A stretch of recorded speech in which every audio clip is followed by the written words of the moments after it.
amongst us. Wow. Great. Hi, everybody. I am here with a bunch of YouTubers.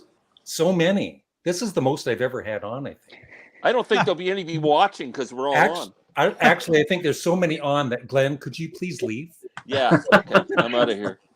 So anyway, we're here with Robert's on my turntable. Hey, how are you? Randall Nelson, the Prog Corner. Hey, everybody. There. Chris Profi, which rhymes with trophy, musically obsessed. How's it going, everyone? Jim Newstead, who's been on once before. Hey. Glenn Kellaway from the basement. I'm kind of tired of him. He's Yeah. always on. And we have a new guy. Not a nude guy. A new guy. Jamie Cottle. So welcome. Hi. Thank you very Hopefully much. you can get a word in edgewise. Yes. A full house today. Look good. Yeah. Full house. First of all, this live chat is going to be dedicated to Taylor Hawkins. Really sad news that he passed away. Really shocking news. And so may you rest in peace. And if anybody else would like to say a few words, I know Just that Scott did. Awful news. I mean, terrible news. You don't immediately think of Prog when you think of, Foo Fighters or Dave Grohl. But I'm here to tell you that there's a very definite Prog connection with Taylor. His passing is really deeply felt. It was through him and him knowing Chris Squire that John Davison was introduced to the band. They wouldn't have the singer they have today without him. An incredible talent. He and John Davison actually went to high school together.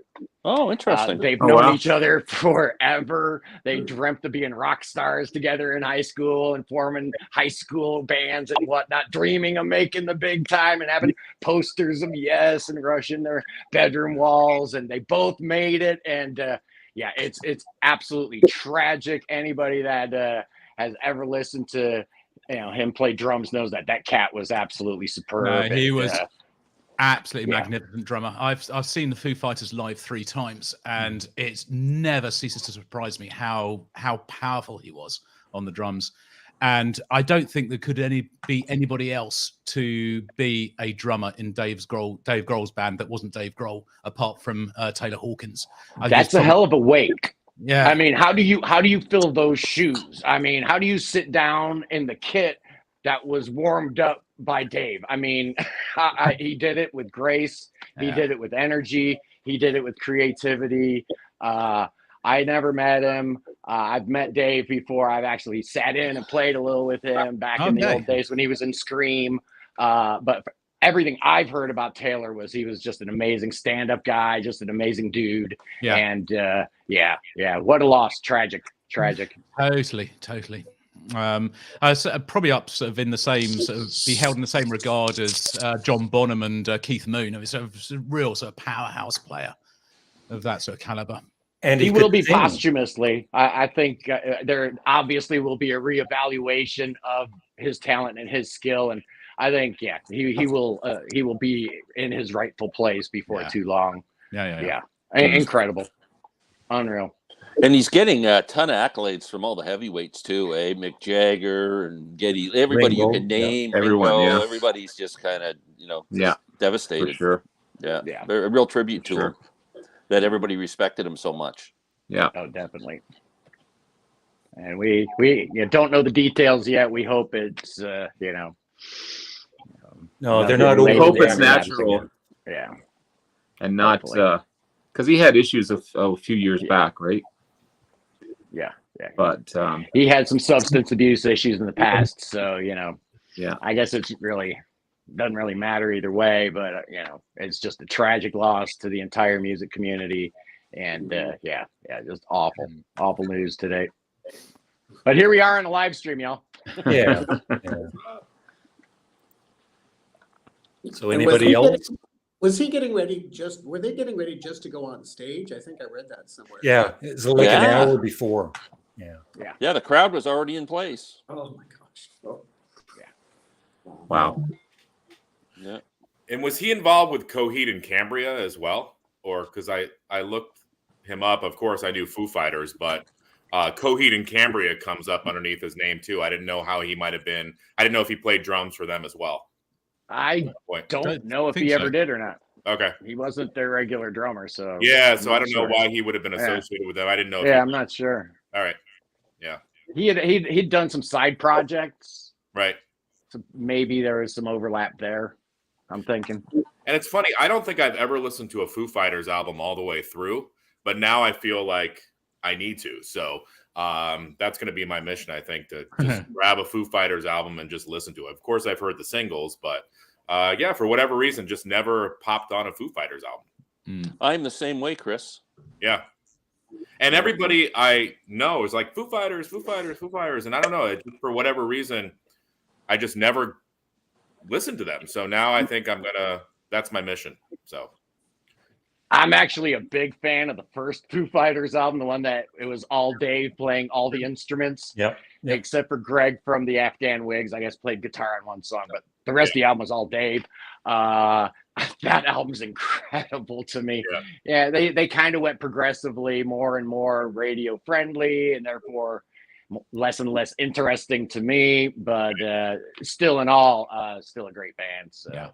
I mean, I know I'm gonna like the albums when I listen to them. You just know because of all the influences that go into those records. I know it's a no-brainer. That's why I'm surprised that I have never really listened to one of their albums yet. That's shocking. I know, crazy, right? It happens. Did we Who lose did we Jamie? lose? We lost Jamie. Let's see. It's funny. I started talking and Jamie left. Yeah. Oh, there he is. There you are. Yawned, he yawned and then he left. Yeah. Was it something that Scott said? Probably. Crazy. I think he's Jamie's got your at work, internet. so who knows what's going on? Hey, my internet seems Someone to be came into holding the up office. okay right now. So. Crazy. Taylor was on one CNC album. Okay. Yeah, I like Coheed and Cambria. I'll have to look back and see. I probably have. There you go. Yeah. Did not know that. So Glenn, that box set, I finally got into Amazon. 145 for that box set, Okay. but I think it's well worth it. So Yeah, it looks like it's packed. yeah. It'll go up.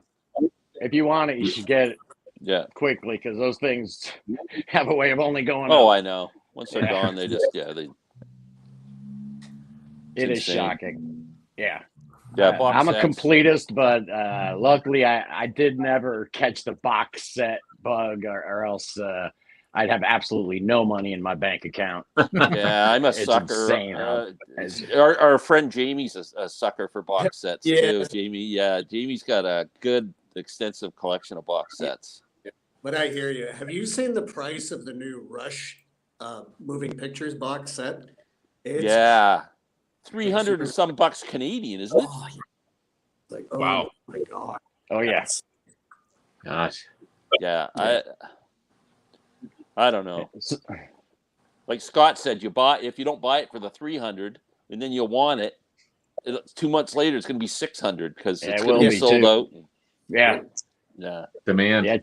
Check it out. The numbers don't lie. Yeah, I mean, Yeah. for that price, you expect Getty to come over to your house. Yeah. Yeah. You know? Yeah. I haven't heard Somebody Alex's new band. Is it anyone heard it? No. Just the single. Yeah, is it good? It's very alternative, almost like goth, almost like 90s rock. Oh wow. With the female singer. Imagine a band that sounds the exact opposite of Rush. Yeah.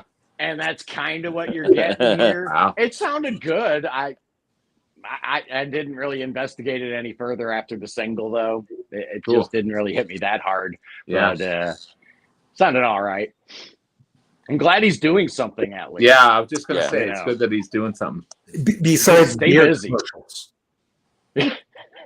Yeah, the Rush beer. Yeah, that's Yeah. funny. Yeah. They're funny. I'll tell you the box set that I'm excited about now is the Stones El Macombo finally releasing the Right. whole show. Oh Oh, are they? Yeah. There you go. The whole set, because so far all you've been. Well, I'm sure there's boots out there, but off of Love You Live, there was like a selection of songs, but it was just part of the show. So this should be interesting. It's the whole set. So it's like you can buy again. You can buy like a 4 LP set or the 3 CDs or whatever. They got about 10 different versions you can buy. But I'm pretty excited for that one. Guess who I saw at the Alamo Common in 1982? Huh? Who? Who?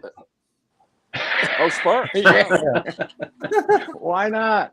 That would have been cool. I've seen a few people there. Just make sure that in. I can hold up a Sparks album now. Chris, you're in. I'm part of the club now. Look at this. Jamie. Oh, that's the album I saw. I love that album. I can enter that contest now because I got 45s with sleeves on them. Yeah, I've got a ton of 45s. I just don't have any sleeves on them. Now I can. The one that you entered, Glenn, today. Yeah. There you go. Yeah. So Jamie, I know you saw the Sparks documentary. Did you know of them before that? I knew of them, but I didn't really know very much about them. But that documentary, that was absolutely outstanding. And I was thrilled to hear that it was on Netflix Canada, because half the time some American station or whatever that we don't have up here. Yeah. I was watching Rachel's stream, and she mentioned it was on Netflix Canada. I was like, oh, that's great, that's awesome, but absolutely loved it. And I'm still from that documentary, but still, just the amount of music that they released over the years is just incredible. But the concerts they did to celebrate each of their albums night after night. Wasn't that amazing? Mind-blowing endeavor. Like, that's incredible that they did that. It's just amazing. Yeah. Absolutely amazing. What I wanted to say too about Sparks, because again, I'm a newbie. I don't know really anything about Sparks. But after watching that documentary, what I like too is that each of their albums are different.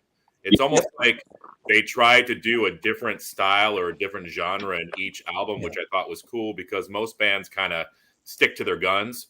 But it seems like Sparks was always sort of pushing the envelope, and I don't know. I mean, you can lose fans like that sometimes, but I also think it keeps the music fresh and interesting too. So I thought that was cool that Sparks did that.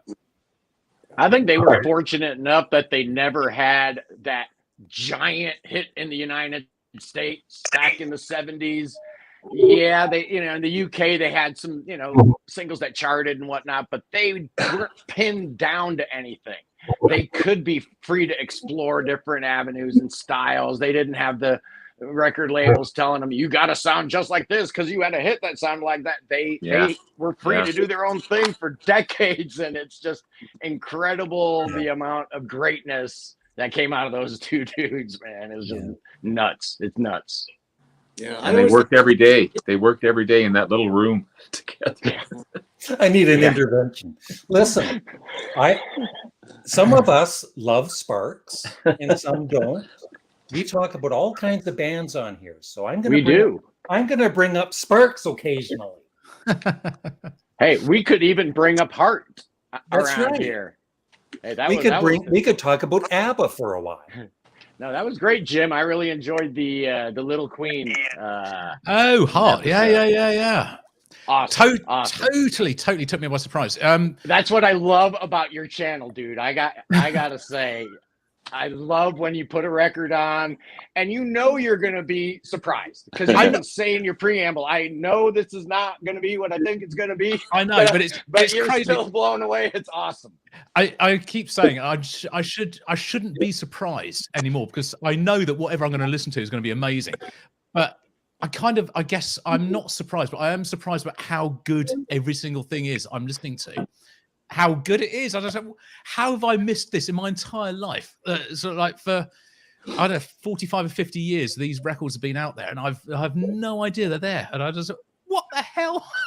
So obviously That's the magic of your channel, Jim. It truly is. It's gold. It's pure gold. That's why I love watching reaction videos and getting those reactions from people that have heard that these albums have been around for years and they've heard them for the first time. Yeah. And they're blown away by them. And that just, especially bands that you really know and you love, and they say, yeah, you got to listen to this one. You got to listen to that one. But I get a bit bored of seeing Comfortably Numb all the time. Yeah. So many people sit there. So, Yeah. What? Or Time from Pink Floyd. It's just always like two songs. Come on, there's a million other songs to listen to. You almost want them to listen to Arnold Lane or something like that. You know? Yeah, for sure. Oh, Jamie, you're upside down. Oh, there. That's. How do you do that? He has a spinning camera. No, the reaction channels are fun, but not all of them. I honestly only really watch like 3 or 4. Yeah, me too. There's only a couple that I follow. Yeah, the rest of them are really hard to watch. But Jim is the absolute best. Love what you do, man. Just incredible. Thank you so much. That's really kind. And it's not really. I suppose it is a unique selling point that I try to do everything on vinyl. That helps. It is a differentiator. Absolutely. That's why it's I think interesting I to see the vinyl. It's instead of you put in a CD, what are you going to do, right? Well, I mean, I don't mind even doing that as well. I mean, I did a recent one, The Isles, which this Chilean prog band I'd never heard of, and I've managed to find some of their music, but it was only on CD. Again, it's just having a physical thing to play and to listen to, rather than just sort of ripping it off YouTube, where you end up with sort of really crummy quality, and you don't really know if you're getting the tracks in the right order and all the rest of it. And there's no sort of context for what you're doing. But actually having a record or a CD, preferably a record, it kind of just sets it in place. It's something that has a history, especially if it's a second-hand one. It's got a life there that it's had before it's come to you. So little scratches or marks on the cover, even little scratches on the record itself. Something or the little handwriting, like, oh, this used to be Myrtle. What was I think it was Chicago, possibly. You had like a whole Chicago bunch of people. Yeah, so about 7 names on there. They've been crossed out, so now we're going to somebody else. They're crossed out. Like a book in a library. Exactly. These are all the people who'd listened to it. Yeah. So it's a 50-year-old record. It actually sounded like a 50-year-old record. It had a 50-year. Hi, Molly. Robert, settle down. No, I watched all 4 sides of that CTA. Molly, it's time to rank. That was riveting stuff. Good luck. Riveting. Thank you so much. Thank you. I've had these guys in my collection for a long time, but I really got into them again lately. Saga. I don't know if anyone knows Saga. Yeah. Just found this one today, actually. Yeah, this was missing from my collection. I haven't listened to it yet, but I don't know if anyone else knows them, but they're really good. Really good stuff. I love Saga. I know the name Saga. I don't know the band at all. Yeah. Canadians. Same. Jim, neo prog, I guess. All right. Kind of. Yeah. Jim, Canadian neo prog. If you're going to listen to an album in the future and you end up not liking it, you're going to say it, right? Like this guy's saying that some reaction channels. I understand that. Right? I don't think I'll ever say anything stuck. So there's only I'll normally try and find some redeeming facet in everything I listen to. I can normally find something positive to say about it. The only thing I've ever listened to that I couldn't even post the video about it was a Cradle of Filth video. Cradle of Filth. Oh, okay. It was just Boingle Boingle. It was just the most horrific, horrible, disgusting thing ever. It is awful. I was like, I can't sully my channel with this. Good call. But that's the only thing in sort of four and a bit years. So, aren't they like a death metal band or something like that? Yeah, the death metal band. Funny story though. They started up in where I came from originally, in the town where I grew up, and somebody I was working with back in the day, I had no idea he had been in Cradle of Filth. He was the bass player before they were famous. Wow. They came up with the name Cradle of Filth sitting around his kitchen table having a cup of tea. Who came up with that name? I don't know, but it's kind of a sign of what they sound like. Exactly. Yeah. It'd be funny if they were like an acoustic folk band. I like that idea of the comment here. Geddy Lee should join Budgie. Yeah. Oh, yeah. Yeah. Why not? Yeah, that video I did, that was just a joke video. I'm not selling my CD collection. It was just a comedy video. Wow. People take you seriously, Larry. Yeah. I know. The Even jokes are when too good. being serious. I have a question for Jamie because I've never actually met Jamie, Yes. before. So this is great to finally Absolutely, meet. I watch your videos and everything, but your collection is amazing. So I just wanted to ask you how many CDs you have and how many vinyl records you have, because it looks like a crap load. So Yeah, I've never officially counted. I really okay. couldn't tell. Lots and lots, but I've never officially documented it all. Because Yeah, it's just an amazing collection. I mean, your box sets and everything are just So and every time you do a vinyl find, like 30 albums that you're showing, so I'm like, man, this guy's record collection must be huge. Yeah, it's all over the house. It's all in different spots of the house. The CD, vinyl is in any spare shelving vinyl. So it's all alphabetized, but it's all That's over cool. there. Wow. Yeah. How about you, Chris? How much? Like you got a lot of CDs. Yeah, I've got close to 4,000 CDs. Wow. And about 1,200 records. Yeah. Wow. And I always say too, I've got 150 cassettes as well. So, but yeah, everything from Miles Davis to Cradle of Filth to Pink Floyd. I'm kidding, but The good stuff. I've got one vinyl record and one CD. That's my collection. When are you gonna get a turntable? Never. Never. No. Well, Hey, CDs I'm- coming back. I really like these Lost Leader. These Lost Leader. This is the latest Burbank one, or the whole Burbank catalog. These are the Warner ones where they're compilation albums. But for Larry, I just one of the songs on here. It's Half Nelson. Half Nelson. Before they were Yeah. Sparks. Wow, cool. Before they were Sparks. Yeah. Absolutely. Oh, that's crazy. Yeah, so that's great. These Captain are these, Beefheart. Cool. Captain Beefheart, quite a nice selection on here. Jerry Garcia, Jackie Lomax. Yeah, pretty nice. But that was Wow. That's cool. surprise. Just picked this up yesterday. So Oh, we just lost Jim. Uh-oh. We're just popping come out and one go. at a time here. Yeah. I want to ask you guys too. I got this from a friend yesterday. This is a Yes live album, the Royal Affair tour, live from Las Vegas. Oh, that's But- Don't know the what happened John there. Anderson version, right? John Davison's John on Davidson, I mean, yeah. Yeah. How is he as a vocalist? I haven't listened to this. He's awesome. He's great. He's really, really good. Yeah. I mean, there's a little bit of uncanny valley going on here. Yeah. If anybody knows that term, he sounds a lot like John Anderson, but at the same time, he doesn't sound anything like John Anderson. Right. So there's a little bit of like, do I like this guy? Do I hate this guy? I like that name. John Davison. Yeah. And what I thought was cool on here too, they do a version of Imagine, John Lennon's Imagine. Yeah. It was the 50th anniversary of Alan White. I think they should have kept playing that on Half that Nelson song. name. Huh. Yeah. I saw Yes with John Davidson, and they did Fragile and the Close to album the Edge, tour. I think, and album tour. Yeah. They did them in. It was a great show.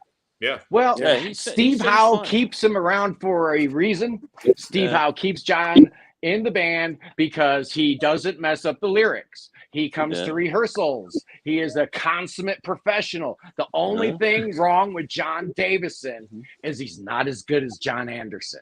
Yeah. And everything else is perfect. I mean, the guy's amazing, but he's, come on. John Anderson is one of a million, one in a billion vocalists. And, He's one of my top 5 singers. Oh, yeah. Just the most unique voice I've ever heard. And it's why I fell in love with Yes. That's why I fell in love with Prog. So, yeah. I really like John Davison. I think he's great. I really do. To answer your question, Little Devil, I'm a big fan of the sensational Alex Harvey band. Yeah, Remember good band. them? Yeah. One of my Larry gave me a couple of those CDs for when we were doing our exchanges. liked them? Yeah, I really liked them. Yeah, great band.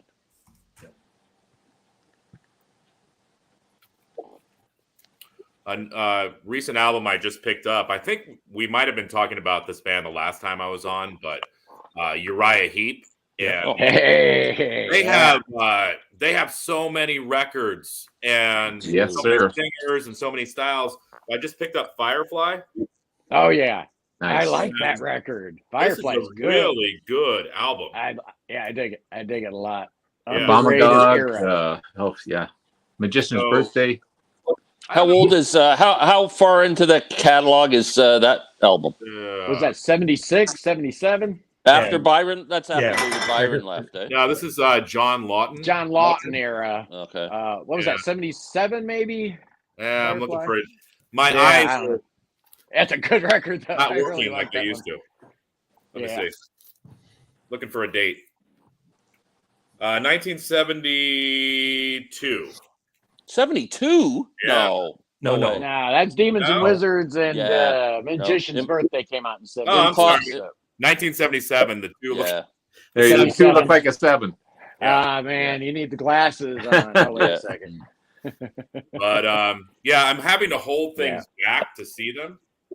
Yeah. So, but They're consistent. What a great band. regardless, it's a great band. I think the only album by them I don't really dig is the album Conquest. That's And I can't remember. They had a different singer on that album, and I can't remember They his did, name. yeah. And that's kind of universally accepted as kind of their nadir. I've heard that from a lot of Uriah Heep fans that, that's kind of the bottom of the barrel Heep. But their last couple albums have been really good too. Yeah. I mean, they're just a good band. they just keep going. It's really been incredible. They're kind of like Hawkwind in that way, where none of the recent Hawkwind albums are going to make you forget Warrior at the Edge of Time, but they've actually been really, really good. So Right. yeah, Just a band. I think they're a band that needs to be talked about more. I don't know why. I sort of put them in the same category as the Moody Blues, and I see you have the Moody Blues behind you, but I think the Moody Blues need to be talked about more as well. They do. They absolutely do. They've kind of been forgotten about, even in prog circles. Yeah. A lot of prog, aficionados kind of snub their nose, and that's just three chords and a mellotron. That's not prog. But it was progressive rock. It might have been more on the poppy side, but they were doing progressive rock before. Oh yeah. A lot of these other bands were.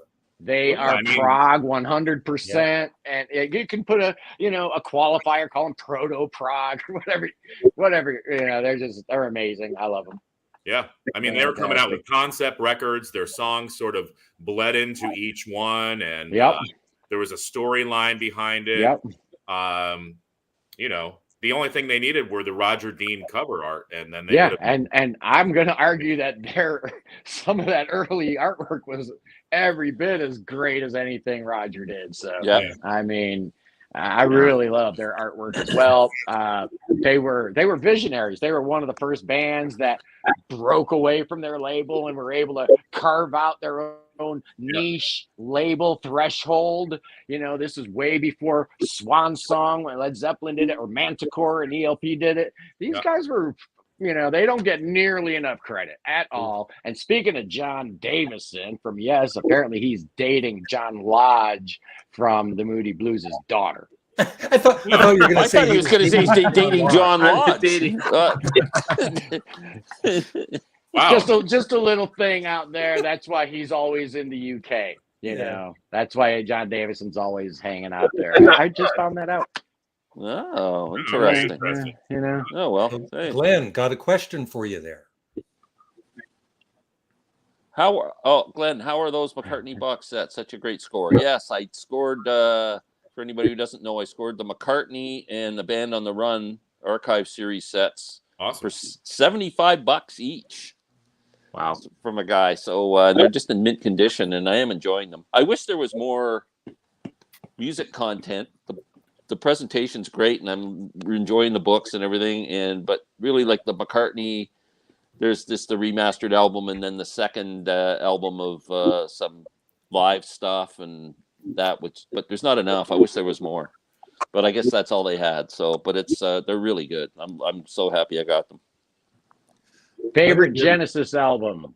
Genesis Live and Genesis Foxtrot for me. But Little Smoke was asking that question. I'd have to say the live one as well. I don't have too many Genesis albums anymore. I kind of stopped following them, I guess. But does anybody want to say Invisible Touch?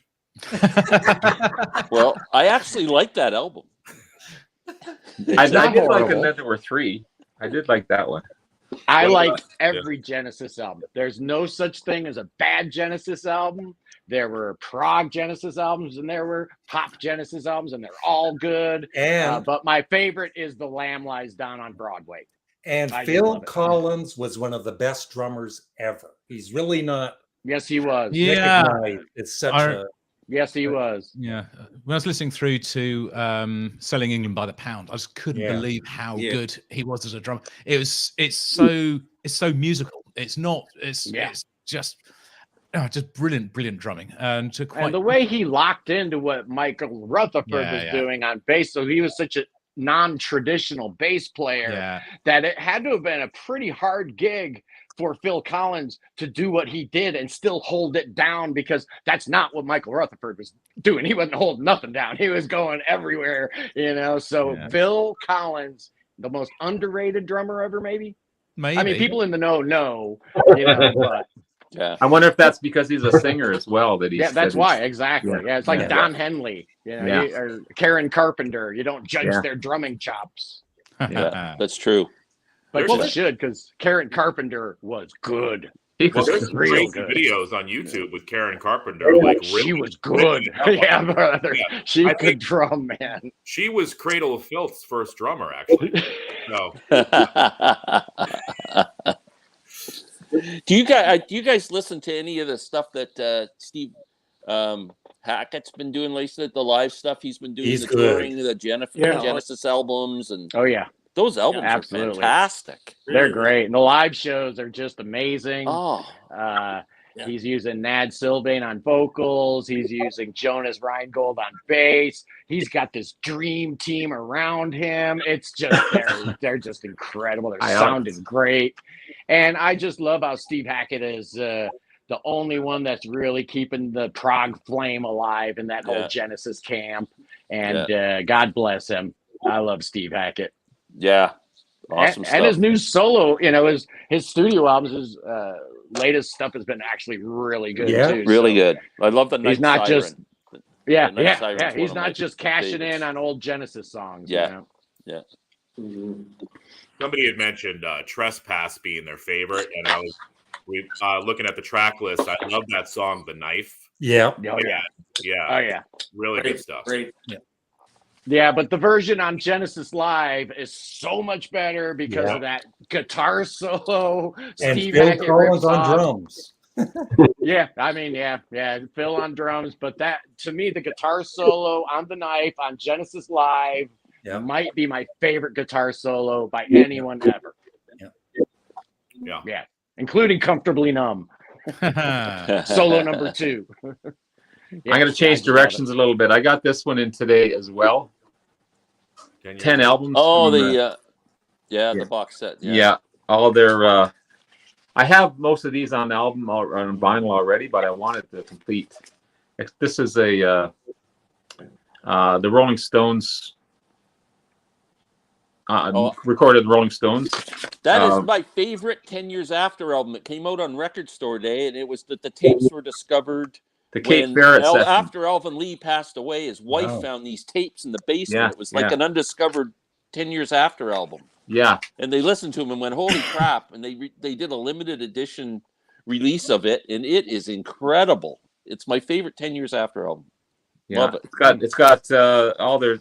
I love 10 Years After, but yeah, that's phenomenal. That thing. Yeah. Undead and Stonehenge and Shush and Cricklewood Green and What and Space and Time and Rock and Roll Music of the World, Positive Vibrations, and then this one here. That's a good set. Yeah. As I said, I have most of these. Jamie, you don't have that one? I do now. I do. It's a bigger version. I think they've shrunk this one because my box is much. My box. Oh wow. It's got a beautiful booklet with it too. Jamie's got a bigger one than you, Robert. Jamie's got a bigger one. Wow. There had to be someone out there that had a bigger one than me.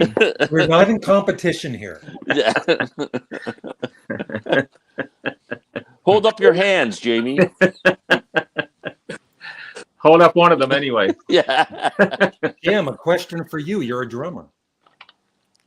Yes, I am. Was that the question? No. No. To be honest, I don't. This is going to be shocking. I don't know. No. I really don't know. No.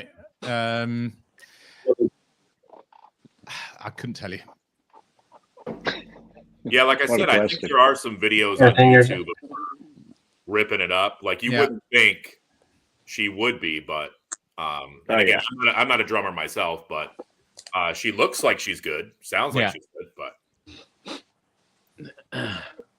I think Music Critic also asked a question a little while ago about whether we thought that who was a better drummer, Neil Peart or Taylor Hawkins. That's a difficult question to answer because I'd say they're both great drummers, and they're both great drummers. They're good. They're the perfect drummer for the band they were in. Yeah, and that's the only way you can say it. I don't think you can say one is better than the other. Yeah. Neil Peart is probably technically more a better drummer in that way, but his feel was very different from Taylor Hawkins, who played exactly the right drumming for the Foo Fighters. So, yeah, but can you see well said.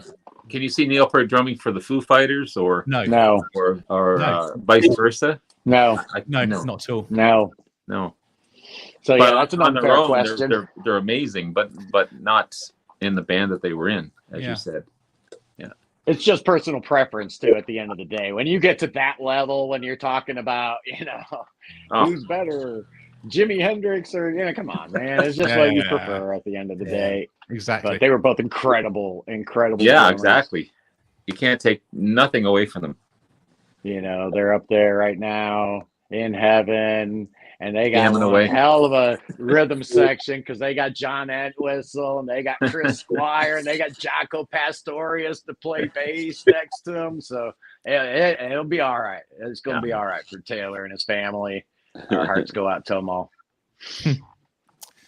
So, Randall, it's time for you to say something.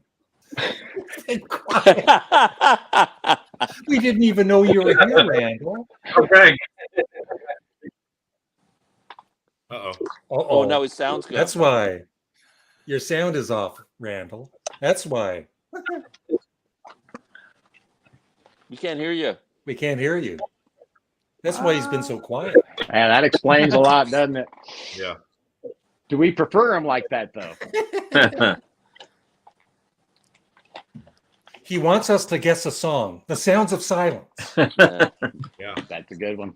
Enjoy the silence. Randy, if you can hear us, you're kind of love Depeche Mode, by the way. Freezing a little bit. And maybe leave and come back in.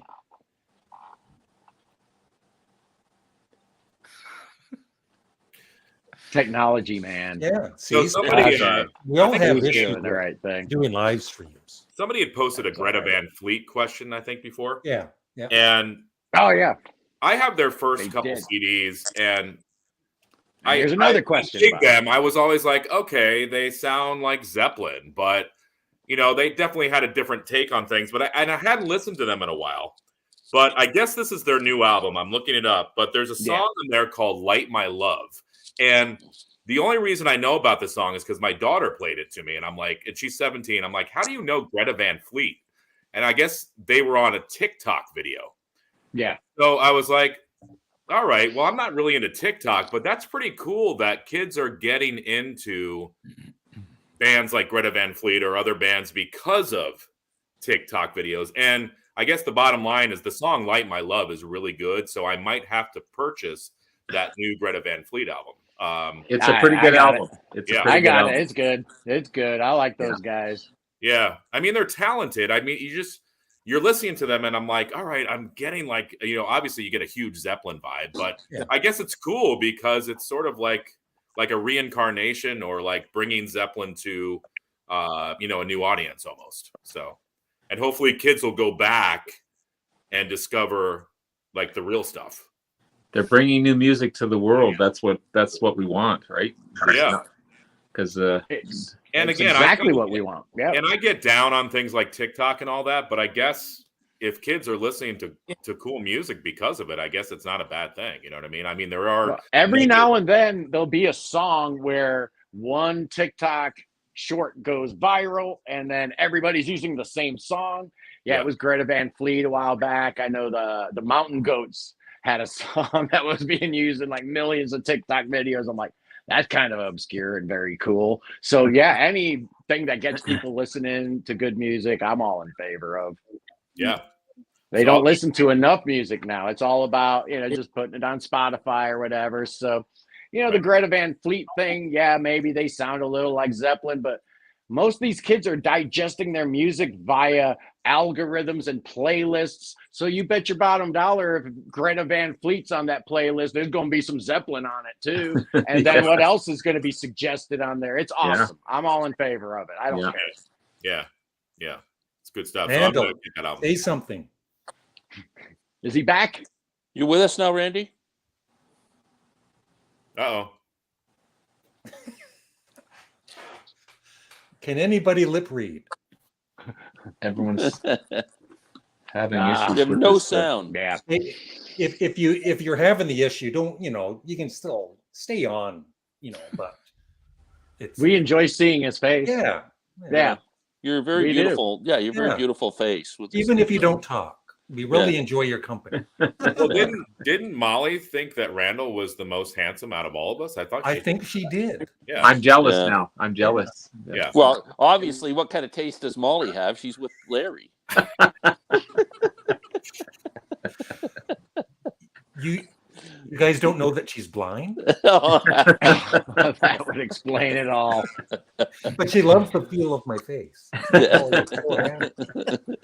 I think Randall's going to try to get his mic turned on, and I think he'll be right back. That's what I think.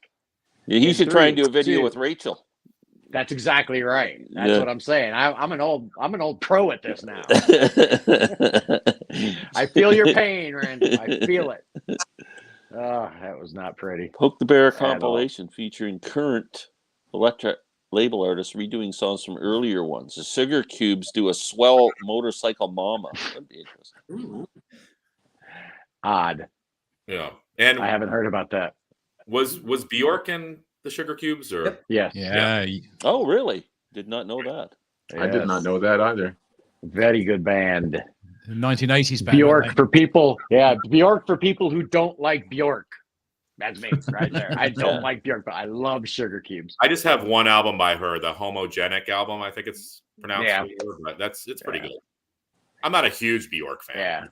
Yeah. I used to buy them all religiously, one by one when they came out, the critical acclaim and all that. And then one day I woke up, I'm like, I just don't think I like her. Yeah. And it's okay. I give it one more shot. Can you hear me now? There you go. Yay! Woo! I went from Foxfire to what's the other one? The Chrome. Edge. Okay. Wait, you went from Foxtrot to what? What's that? Foxfire. The Edge. Internet to the other internet. And just provider. make sure you don't have anything running in the background. That'll help. Tell the truth, Randy. You probably phoned the internet company and paid your bill, and then they turned you back on. So Robert, I thought I was getting muted because I don't have enough prog rock. What did you say? Collection. I was just going to say getting muted because I don't have enough prog rock in my collection. Right. I'm talking over people. I apologize. I heard my name mentioned. Yeah, I was just going to say you did a great video on Deep Purple's Machine Head because it turned 50, right? 50 yesterday, yeah. So I thought that was pretty amazing. I mean, I don't think of that album as being 50 years old because I just think it sounds so fresh. A lot of other great albums turned 50 as well, or are going to be turning 50. Yeah. 72, man. Yeah, I mean, I love Machine Head, but I always go to Fireball. I like Fireball a little bit better. And my main reason is the song Anyone's Daughter. And I know a lot of people don't like that song, But I It's a dig great song. It's No, like it's a great song. Yeah, it's like a country folk vibe. I like what Ian Gillan's doing with his vocals on that song. But yeah.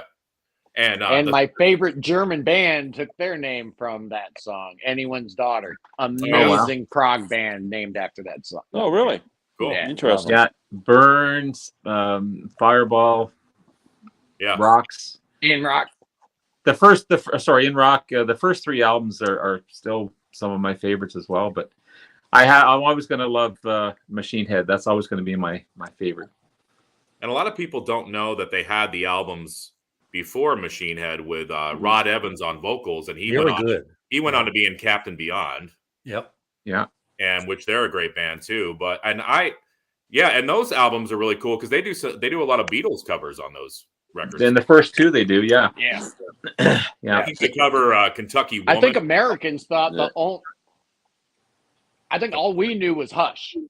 Yeah. You know, that we thought that, you know, they had one single before that Ian Gillan was in the band and that was it. And then, but they had like albums and a whole different sound. We had no idea. Progressive, psychedelic. But then they had that Philharmonic album too, didn't they? Yeah. That's one I don't have. I don't have that one. I don't know why I don't have that one, but yeah. But it's I had to it's my favorite album, so I had to do that video. I couldn't do it yesterday because I was working, so I did it today. This is their latest album. It's a covers record. I've got that one. Yeah, really good. Called "Turning to Crime." Yeah. Do they stick pretty close to the originals, or do they do their own little thing with it? They stick to the originals, but you can tell on the record that they're having fun. I mean, they're loose renditions, but they're definitely having fun with it. And I mean, I saw Deep Purple live, and Ian Gillan still has the same stage presence, and he still has a great voice. He doesn't have the higher register anymore, but so he doesn't go for the screams and things like that. But still, he just has that. We were talking about John Anderson before, how he has that, you know, voice that you hear and you're like, oh yeah, that's John Anderson. Ian Gillan's the same way. They're still a great band. And Steve Morse is a killer guitarist. Yeah, it's amazing. Yeah, but yeah, they're a great band. And again, you're right. They just have fun. They just have fun doing that stuff. At this point, they don't really care, right? They're just doing their thing. And no, I hope they put a new album because I really like Whoosh. I really love that album. That was fantastic. Yeah, I don't think falling right in line with the Uriah Heep discussion earlier. Yeah. I don't think Deep Purple is really. But 1972. How great a year was that? I mean, you talk about Machine Head. Tons. Crazy. Yeah. So, Jamie, there's a question here about just another band from LA. That's on that box set, 1971, right? That album is on the box set. No, it's mainly the Fillmore East. Is it stuff okay? And the Rainbow Theater stuff. So how many of the Billy the Mountains are on that box? Yeah. I love that song. There's at least, I think there's got to be at least 3 or 4 renditions of that song. Yeah. I know Glenn's not that crazy about that era so much, but I love Full Head, so you got to get this one, Glenn.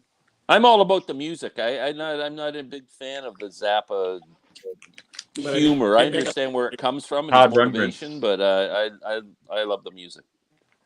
Everybody's showing records here. Yeah. Okay, so I don't need that one, Robert. I'm not a big Todd Rundgren guy, but I love that one that Chris is showing. It's great. Yeah. What an album that is. Yeah, and the only reason I bought this was because of Glenn. Glenn showed it, and then I was at the record store. I'm like, shit, I've seen that record before. So I picked it up, and it's incredible. It's killer. And what it reminds me of, it reminds me of like Al Di Meola's solo stuff. It's got that sort of return forever. Yeah, it's really good stuff. So thank you, Glenn. Well, no problem. It's almost overwhelming. Yeah. It's so musical. Yeah. I don't know how else to say it. When you're listening, you're just going, holy crap. Todd Rundgren is a musical genius. Yeah, there's no way you're going to understand everything on one first listen. No. Yeah, good stuff. No way. one album that's turning 50 yeah, that anything turned 50. So I want to. I was trying to find Scorpions' "Lonesome Crow." Yeah, that's great. I got that. That's turning 50 too, or it has turned 50. And I thought I knew where it was today, but I went to that store and it wasn't there. So, but to buy it new, it's like $75. It's not a cheap record. Chris, you're the one that has 8 tracks, don't you? No, I was kidding about it. Yeah. I have some 8 tracks, but I still don't have anything to play them with. Nothing to play them with. You know what's great about this record, and I put this in the same category as Judas Priest's first record. Judas Priest's first record was called Rock-a-Rolla, and it doesn't sound anything like later Priest. This album really doesn't sound like anything like later Scorpions. It's sort of almost got like a bluesy, folky metal sound to it. But it's a great album. And yeah, if you're a Scorpions fan and you haven't listened to this record, definitely check this one out. And I'm going to look for it tomorrow. Yeah, Rock-a-Rolla by Priest is really good too. Yeah. Going to look for that one tomorrow. There's a lot of them. I just started the series this morning talking about the decade from 64 to 74, which is my favorite decade of music and what year is kind of the best and everything. And I was breaking down all the albums that came out. So in 1972, Exile on Main Street, Ziggy Stardust, Machine Head, Harvest, Allman Brothers Eat a Peach, Close to the Edge. Yeah. Foxtrot. Joni Mitchell's For the Roses, J. Cale, Naturally, Jackson Brown's first album, Saturate Before Using, Demons and Wizards, Joe Walsh Barnstorm. There's just a ton of them. Honky Chateau. It was an amazing year. I'm going to look up to see which Johnny Cash record came out in San Quentin. I think it was San Quentin, maybe? Was it? I'm a huge Johnny Cash. Son of Smilson came out too. Yep. Yep. Yeah. I think I'm the only guy in the world who doesn't like that album. I love that album. But 72 is a big year. Oh, the early 70s is so good. Yeah. Gentle Giant Octopus, Emerson and Palmer Trilogy. Look at that. Randall. Thick as a Brick, Jethro Tull. Hey. Yeah. Scott, what was your initial reaction to the Beatles breakup the day it happened? Yeah. I was getting ready for school, and we're listening to WLS in the morning. The radio Chicago. Now. The Beatles broke. And they announced it on the radio, and my mom let me stay home from school that day. Wow. Yeah, this kid was crying like a baby. There's no way I was getting on that school bus. Are you kidding me? The Beatles broke up? No. I was a There wreck. was no set day when they broke up, right, Glenn? It was I don't recall there being a day. That's not like when Elvis there died wasn't, or but something. the day that I heard the news on the radio, I guess. Yeah. I think until the McCartney album came out and he actually put it down in writing in that stupid press release letter that it was kind of official, right? Yeah, because there had been minor breakups all the way through. So yeah. Here's a question for everybody. We'll start with Randall. That you hated at first, ended up loving. Hated at first that you ended up loving, or just not caring for too much. Well, I don't know how many Townes Van Zandt fans are on here. Love Townes, but he had an album called At My Window, and I didn't really get it when I first heard the album, and it wasn't until I played it like maybe several months later that I started thinking, this guy's an amazing songwriter, and the lyrics on that album are just amazing. But Townes Van Zandt, I think, is one of the best songwriters that we've had. Mm-hmm. I like Steve Earle said, Townes Van Zandt is the greatest songwriter ever, who ever lived, and I'll stand on Bob Dylan's coffee table and tell him so. that was on the what do you call it, the sticker that's on the album, the hype sticker, probably. Yeah. That sounds familiar. I think I read that somewhere. And that was on the At My Window. That was the hype sticker. That's kind of, I think, why I got it. And that was before I was really know what I was doing, collecting records. So I didn't keep the hype sticker. It's in trash, long gone. What a story too of his life. Amazing. So Robert, is there an album that? Well, actually, I was just because I was listening to this one today, and the first time I heard it, I don't, because sometimes you're in a mood, whatever, you're, and I absolutely love this album. When I first heard it, I didn't really appreciate it, I guess. Yeah. But the more you listen to it, the more it's just amazing. Oh, that's a great album. But when I first heard it, no, I didn't.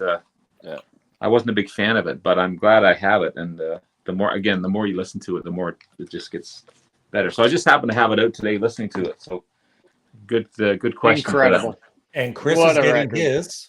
What is Chris's album he didn't like on first listen? Well, here's the thing. The first one I was going to mention was, and I don't have this on vinyl. I have it on CD, but I'm not going to go search for it. And this is a random choice, but Falco. You guys remember Falco? Oh yeah. He did Rock Me Amadeus, Vienna Calling.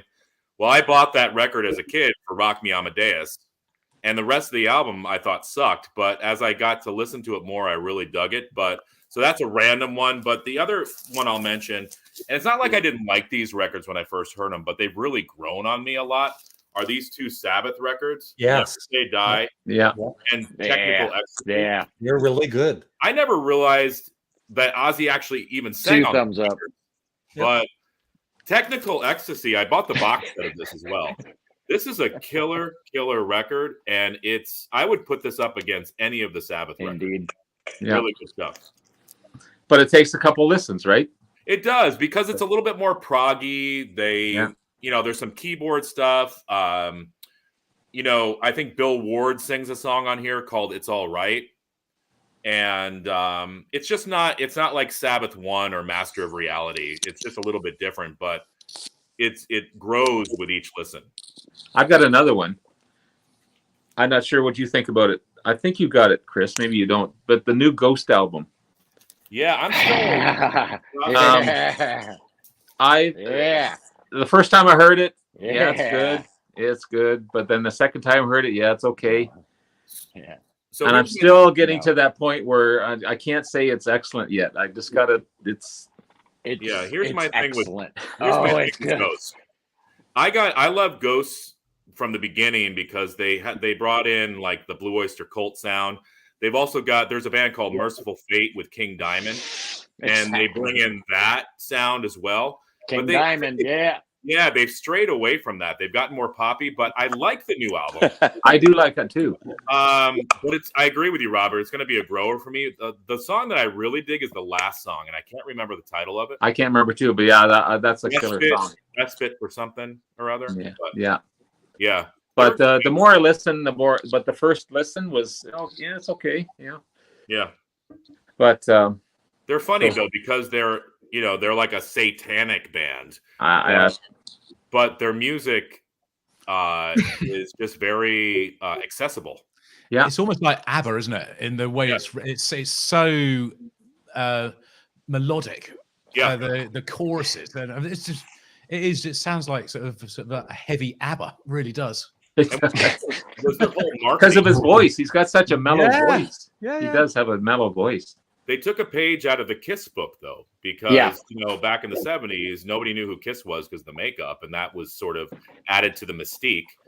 Ghost is the same way. I mean, they wore the costumes and the head coverings, and this lead singer, Papa, whatever his name is, would paint his face. So the Seven Ghouls. Yeah, I mean, you don't know who these guys are, so it's like this mysterious band, and so I think that helped to sell records as well. Yeah.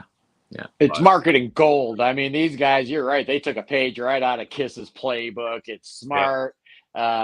Create an air of mystery. But at the end of the day, if you don't deliver the goods, you're dead on arrival. And brother, let me tell you something. Album number 5 delivers the goods. It's the best thing they've done since their debut, and I think they really needed that. I felt like they were kind of becoming a little bit of a parody of themselves. But this album has just got song after song. Oh, it's a great album. Don't get me wrong. Sticking in your brain, those earworms. I'm digging it. Just the first listener to is a little bit of a hill, but once you get over that hill, it's there for sure. And whoever produced that frickin' album, it just jumps out of your speakers. That thing is just it's amazing, crisp, clear.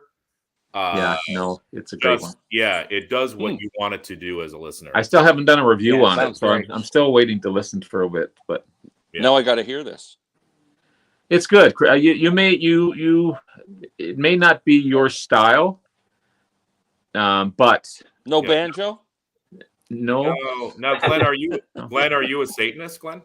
Yes, But absolutely. Yeah. I don't even take that. I don't even take that part into consideration of the music. It's entertainment, isn't it? It's the same way that Alice Cooper wasn't really doing that stuff on stage. It's just a theatrical stage show. It's theatrical, yeah. People are coming and going all the time. This is it's like a kitchen party. Then someone leaves and goes into the living room and comes back. I got to catch up to these questions, so let's quickly answer this one. Glenn, is there an album that you didn't like on first listen that you ended up loving?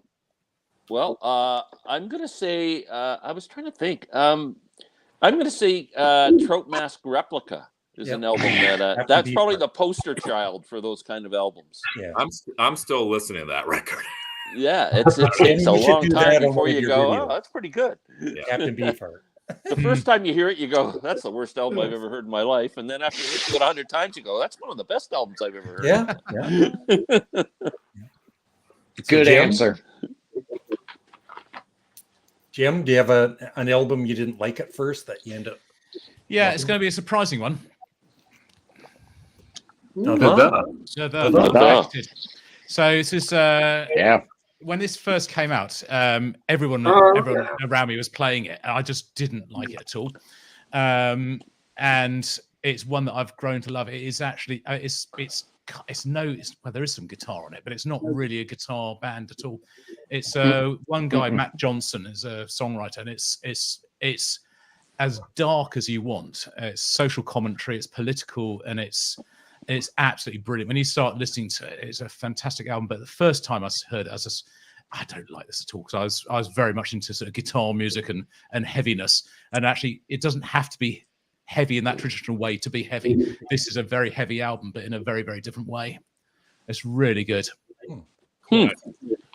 Yeah, it is. Jamie? I love that album. It's only the album I have. Jamie, your turn. This is an album that I've gone back and forth on over the years. First, I didn't really care for it because I didn't think it was a very good follow-up. And then I really grew to enjoy the album. And now I don't care for the album as much. I feel this album really desperately needs a remix. Talking about Pink Floyd, The Final Cut. It's quite a forward-looking album. It was an album I thought, okay, and then there's a lot to the album that I really do like. But then listening to it again, it's like just the levels on it. And I just feel like, I mean, they're talking about the Animals remix that's going to be coming out. That's an album that so desperately needs to be remixed, in my opinion. But that's an album I've gone back and forth on so many times. And some people just love it. And then others don't care for it at all. I think I agree with you. Like, sometimes I'm in the mood to listen to that album and it's like, wow, this is like one of their best albums. And then other times, if you're just not into it, you're like, this album for whatever reason just doesn't flow as well. Yep. So yeah, I'd have to agree with you on that one, Jamie. You have to be in the mood. Yeah, I've actually enjoyed Rod Gunner's recent re-recordings of some of the songs, like Gunner's Dream or the Sunset last track, better than I've been enjoying the album itself. I just think it just desperately needs to be remixed to something. Yeah. Scott, your turn. Well, I'm kind of going a similar route as Glenn. A record that's divisive, that's clearly not gonna sink into your brain stem the first time you hear it. And that record is Tales from Topographic Oceans from Yes. I hated this thing. I bought it so excited. I was such a fan of Fragile. I was such a fan of Close to the Edge. I was such a fan of the Yes album. Oh my God, my favorite band's got a new record. And then it's what? Oh no. It's a lot to take in. I was so upset. It took me months, years to learn to appreciate it. It is now my all-time favorite album. I adore every note, every second, but man, I thought that thing was just absolute garbage. So anybody that has a hard time with it, I understand. They're not 100% wrong. They are 100% wrong, Yeah. but I Perfect get it. I example. get it. Yeah. And Jim, you did a review, like you listened to it for the first time. Yeah. And you did say it was bloated in the middle, which is true. But I found side 1 and side 4, Yeah. not strong's the wrong word, but my absolute favorite parts of that record. The two middle bits on that first listen, I said, I could do without this. listen. Yeah.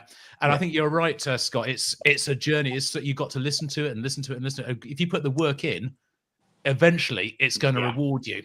And I suspect a lot of people just sort of, they get to listen to it once or twice. I can't be bothered with this. And I understand that. Exactly. Yeah. I wouldn't, if Yes were not my favorite band of all time, even as a kid, I knew I had to learn to like this thing. I forced myself to listen to it, man. I did. It was hard work. It was a slog. But I am now here to report that side 2 is the best of the 4. Yeah. Really? That's interesting. Yeah, it is. Wow. Yeah, it is. The build up, the callbacks, the various little parts. Is that the one with the little tinkly dinky bits of percussion and stuff in it? That's got that side 3 with all the weird stuff, and then side 4 percussion battle. But side 2 is the real slow one that takes forever, and it takes like 10 minutes for there to be any kind of a cadence or build up or any kind of a crescendo at all. And it's like, good. It's hard work. It's a lot of work, but the payoff, oh boy. Yeah. Oh yeah. I think Pitchfork once referred to it as the coming to Buddha moment. And Tales from Topographic Oceans has a couple of those coming to Buddha moments where it's like, okay, it was worth the wait. Yeah. That's hilarious. But Molly has asked a question. It's a challenging one, that's for sure. Do any of you buy music-related magazines often, like Larry does? No, I don't. Yep, I wait do. until Larry finishes them, then he gives them to me. Yeah. Scott's getting his magazines. I do if lights, if it's a spotlighting Led Zeppelin or spotlighting Janis Joplin, if it's one of those magazines that spotlights an artist, I do tend to often pick those ones up. Yeah, me too. Yeah. Scott's going to show Prog because he just did a video. If you watch Scott's channel, he's just did a video. I buy that. Touting, it's a great magazine. Yeah, I buy the same magazine. Yeah, there's the new Genesis one. Yeah, cool. Yeah, how about a little Geddy Lee? Geddy. Nice. Geddy in your grill. Oh yeah. This one here's got the top 100 Prog anthems, baby. Yeah, I love Prog magazine. I just did it. I just did an episode about it. So it's a fantastic magazine. I 100% agree with you, Scott. Yeah. Thanks, Jim. I love it. I read it cover to cover. Even bands I don't really care that much about. I mean, what else am I going to read, right? Yeah. No, it's really good. Bands and music. I just discovered that magazine just a month or two ago. And bought an issue and went, well, holy crap, what am I missing here? This is great. So. I know. I first found it maybe 2 or 3 years ago. Who knew there was a magazine dedicated to Prog? Wow, what? Yeah. Unbelievable. Yeah. And then I was looking at the back of the issue I bought. It was advertising a Prog special edition. The whole magazine was about Yes. And I went, oh, I got to order this. And it looked like I had to order it from the UK. And then I walked into a store when I was in Orlando, Florida, and they had the Yes magazine there that Prog put out. What? Yeah. Hey. It's fantastic, too. If anyone likes power pop, it's a great magazine. I love it. Mojo is another good one. Yeah, Mojo is great. Mojo, yeah. You have to have hair to get waves. I'm not sure if you can get waves in a bald head. So if you can figure it, unless I get carved in or something. Just frown a lot, you get waves in your forehead. Yeah. Yeah, that's true. Somebody had said Radiohead's Kid A. That's a good choice because that album, that requires multiple listens.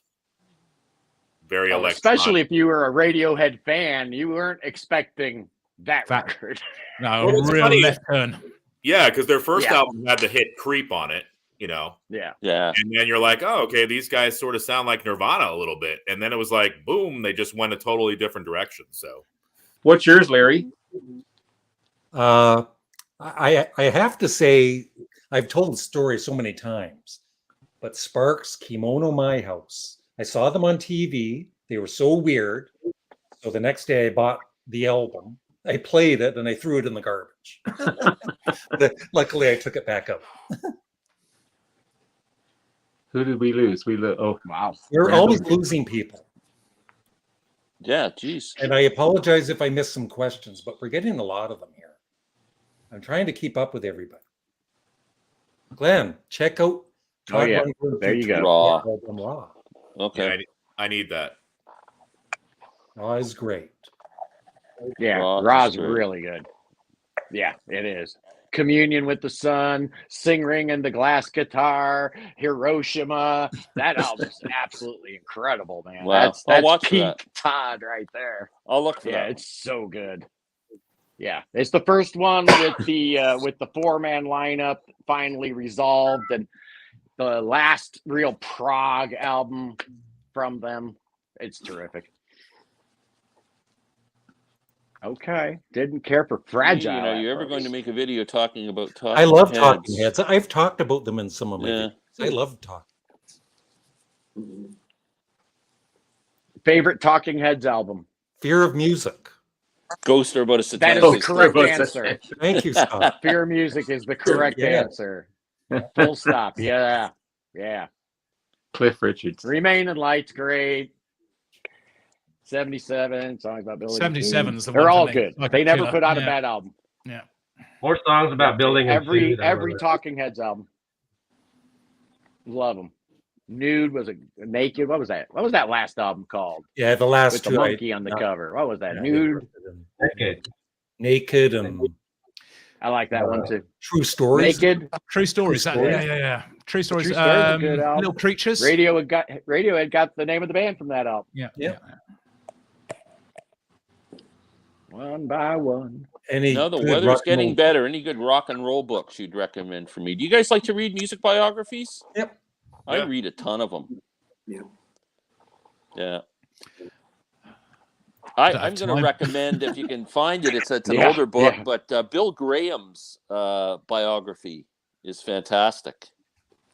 You know, starts off when Did he he's- write it before his passing? Yeah. Okay. Yeah. Good. No, it was actually, no, he didn't. It's not an autobiography. It's a Oh, biography. okay. It starts off because he was a kid and he grew up in Nazi Germany, right? And Yeah, they had to smuggle him out of the country so the Germans didn't get him because he's, you know, Jewish. And the whole thing of just him surviving all that and coming over to America and going to New York and growing up and then becoming the big promoter. And it's a really excellent book. Yeah. Alice Cooper is. I prefer his original band, but I mean, he's really well respected. Oh yeah. He's got a Larry good just band. gave me in our Easy Action, their exchange second album. Easy Action. I'd never heard it before. What a Yeah. fantastic album that is. Well, I Alice want to Cooper. show one of my favorite Alice Cooper albums is Flush Yep. the Fashion. Flush the 1980. Fashion. Don't know it. Really Yeah. good stuff. And I don't think Alice Cooper really knew what he was recording at this time. No. I actually like that album. Yeah. But yeah, I mean, he was channeling like bands like the Talking Heads. and Yeah, things but like that. I like it. Yeah, Really? really good stuff. That's a good album. Here he is. on I the back seen there. him on that Sam tour, should and give the he White. was What was gone. that one about Sam? He was Should give the gone. White Album another No. listen. Yeah. In all fairness to Sam, he likes the White Album. I It's know. not his favorite Beatle album, It's but just us we like giving to Sam a hard time. Yeah. I miss him. Sam who?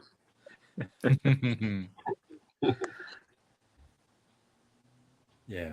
Really don't like it. Yeah, it's not, you know. Depending on your mood. Yep. Yeah. I'm not a fan of Pink Floyd after Metal. How's that? Wow. Yeah. You don't like animals? Larry and I both agree that we do not like Animals. Wow. We're the An only amazing one. album. We can't get into it. I'll I've listened wait to it for the 100 remix. times and I don't know why, but I just Really? don't like it. I don't think I can do this live chat anymore. Yeah. Kidding. Yeah, I don't know what it is about that album. I have a friend who doesn't listen to Pink Floyd after Animals. After Animals, he doesn't like any Pink Floyd. Like The Wall, Final Cut, doesn't care for any of that. But to each his own. I can't say I don't like it. I just get bored with it. I like the stuff, metal and to Piper like back. They're So much who more here- interesting records, I think. Who here is a fan of Lou Reed? Put up your hand. 3, 4. Cool. How about the Velvet Underground? Scott, you're awesome. Randall, you're awesome. Amy and Chris. Glenn, get I out. lost my arms. They're, Yeah, I've given you a couple Velvet Underground albums and Lou Reed, and I just don't get it. I Velvet understand Underground, why you people don't would like like? it, but I don't understand how it's considered so iconic. That's all. Each his own, but I don't understand how you're considered iconic, Glenn. yeah, really, it's about the. That's a good analogy. Because he's one of a kind. Perfect analogy. And before I leave, because unfortunately I do have to get out of here, talking about Lou Reed, Yeah. album that I've tried and tried is Lulu, Metallica Yeah. Oh, and Lou Reed. Just can't, I can't do it. And I love Metallica, I love Lou Reed, but for whatever reason, it just doesn't work for me. So I don't know. Maybe it's going to be like Tales from Topographic Oceans. Maybe one day I'll say, "Holy shit, this is like the best album ever." But I don't know. Just can't do it. It doesn't work for me either. So, Chris, before you leave, quickly tell us about your channel, and I hope everybody subscribes to everybody here because everybody's link is in the description. Well, first of all, Larry, thanks for having me on again. It was great talking with all you guys. I watch all your channels, and I appreciate me being on here and talking music. This is awesome. Wish I could stay longer. For anybody who doesn't know who I am, my name is Chris Prophy, Musically Obsessed. I've been doing YouTube for about 2 years now, and I also play guitar as well, and I'm a singer, songwriter. I do performances on my channel. And let's see, I listen to everything. I collect vinyl, I collect CDs. I love jazz, I love metal, I love punk music, Broadway show tunes, folk, a little bit of everything. Sparks now, yeah. Now I can add Sparks to the list as well. But yeah, so it's a little, you never know what you're going to see on my channel. It's like I said, I could show a Cradle of Filth album and then Pink Floyd, the final. So you never know.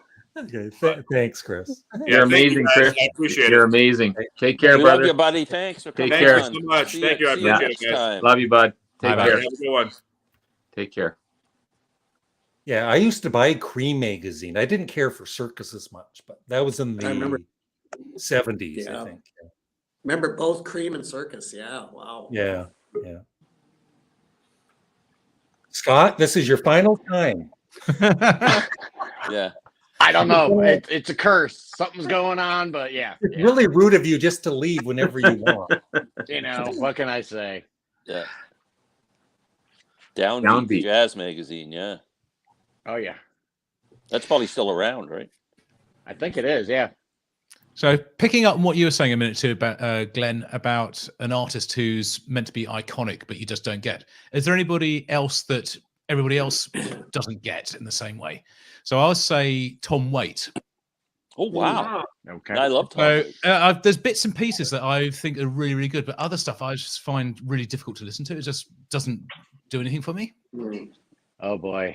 There you go, Randall. The growly voice. I don't know what it is. There's some tracks that he's done which I find absolutely brilliant, but other times this really, really grates. I don't want to listen to it anymore. Well, Scott Walker. Yeah. Scott Walker, yeah.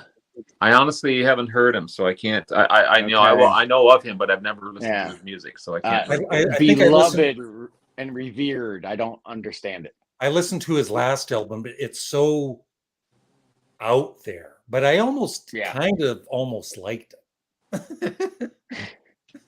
Yeah, I don't get him. Yeah, it's really weird. Yeah, it really. But, and that's the great thing about music. The best music is not going to appeal to 100% of the people out there. It shouldn't. It shouldn't. It absolutely should not. So yeah. I feel good when I don't like something because I know that probably other people out there think it's absolutely amazing. Yeah. And you're not meant to like it.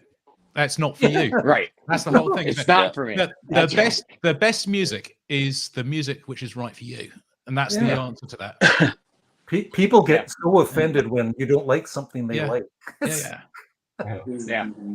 There's 7 people here. There's 7 different ears and 7 different likes and dislikes. But that's the way it should be. It shouldn't be the same. Yeah. Oh no. I mean, there are some we probably all love the same band or a couple of bands the same, but if we liked every band that we, you know what I mean, it'd be boring. Be boring, yeah. Yeah. Paul Simon said it best: "One man's ceiling is another man's floor." Yep, that's right. And honestly, I don't want the whole world liking the same music I like. No. I like being the weird guy. I like being the oddball. I like liking music no one else that I know listens to. It's fun for me. I actually enjoy it a lot. So. It's sort of like when you two got really popular, right, Scott? Yeah. You didn't like that. You know, they were your band. That's right. And you know, it happens. They were my band, but then they got popular. I can't like them anymore. But yeah, it happens. And I think that's why I got stuck in the prog corner, to be honest with you. I've always had a little bit of musical snobbery in me. So, you know, just stick the guy in the prog corner. When I first started writing for the Fire Note, they were letting me write all the indie and the alternative and the punk and, you know, all that other kind of stuff. And then after I'd been writing for them for about 2-3 years, man, the only stuff they wanted me writing about was the prog stuff. So I guess I took the hint. Now it's all I listen to pretty much. So Ambrosia. Anybody know Ambrosia is good. Yeah. I have never heard the first two albums. Yeah, you have. I have. Oh, they had one big hit. What was it? It was How Much I Feel. Horrible pop song. Yeah. How Much I Feel? Yeah. That's right. Yeah. But they're early stuff. Naked. Yeah. I kept saying nude. I was thinking of Camel Nude, and it's talking. That's with the monkey on it, right? With the monkey on it. Yeah, with the monkey on it. Yeah. Great album. I like that album a lot. Yeah. Throbbing Gristle. Yeah. 20 Jazz Cabaret Funk Grapes. Voltaire. What a great album. Yeah. Really? What a bizarre That band. sounds interesting. Yeah, I love Throbbing Gristle.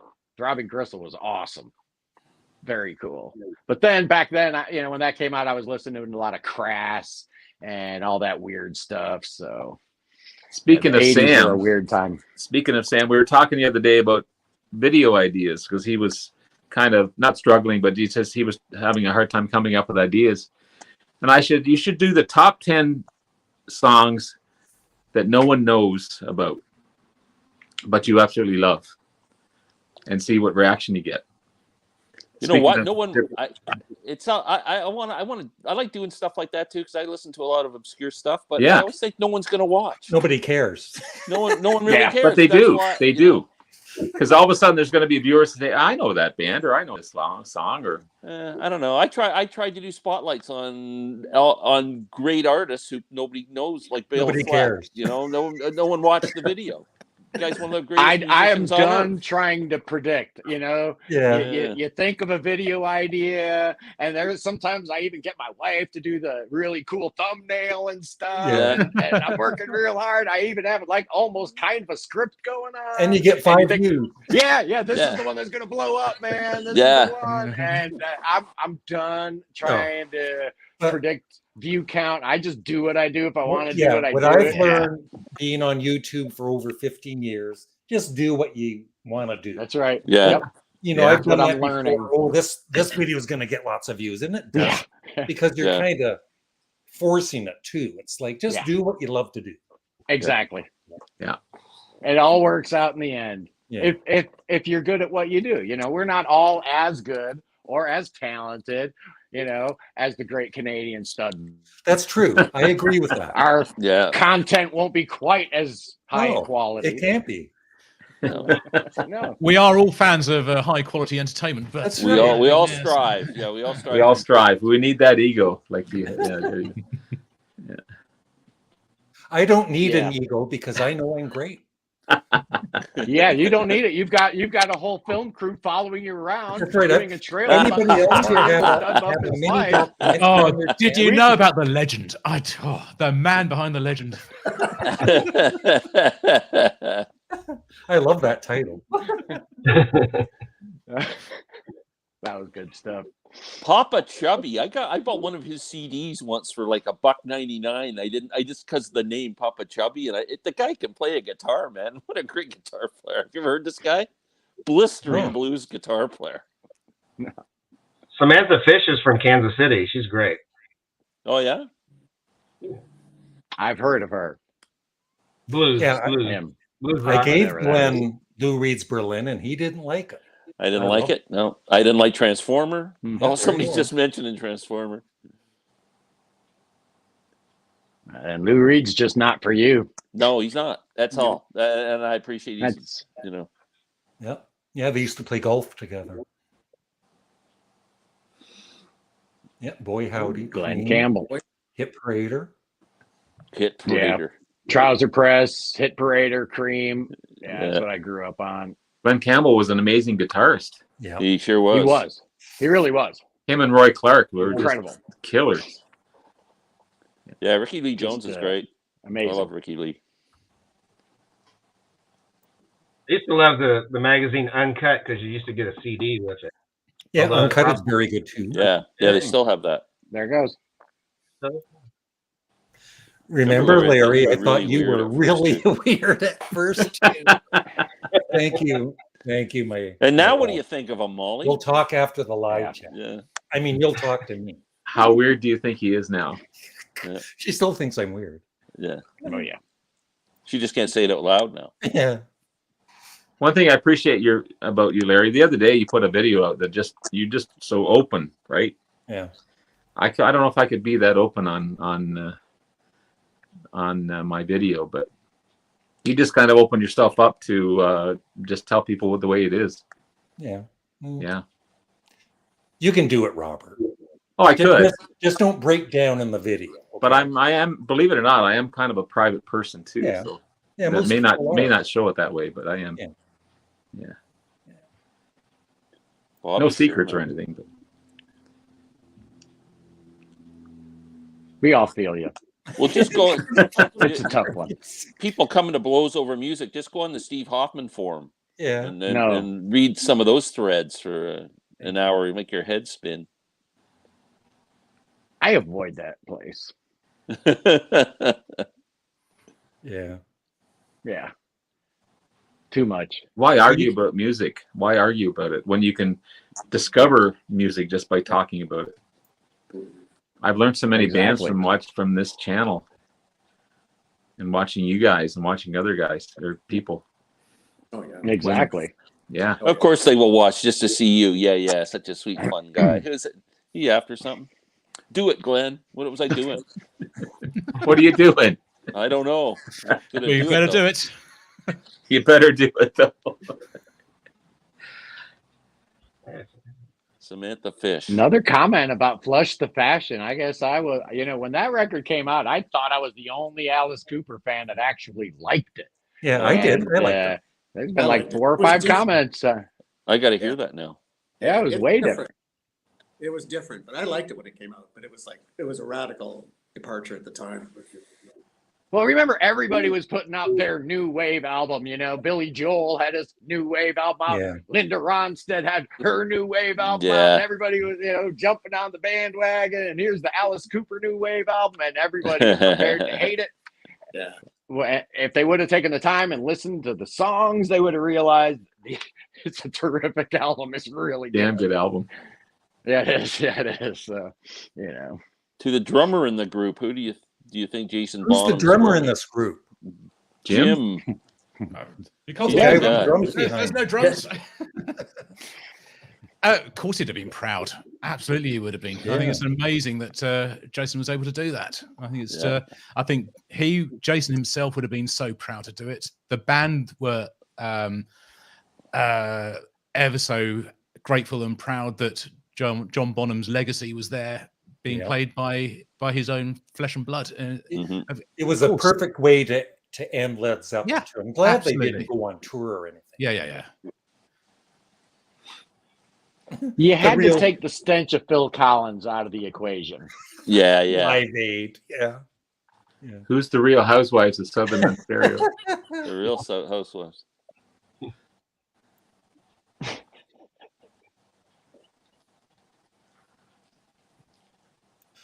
I'll open up on this forum. I hate lima beans. There, I said it. So do I do too. They're the worst. I agree. Like, what the hell are they? I don't know. They're really And dry. Brussels sprouts too. Yeah. I don't like taste Brussels to them. sprouts. Brussels sprouts. Oh, Oh, shouldn't even exist. Oh, that's gross. Bile weeds. Beets. Beets. Oh. Beets, yeah. Jeez. yeah. Yeah. Can I just? We for are that talking. We're documentary, I talking didn't- food here, not of really Any of obscure the bands.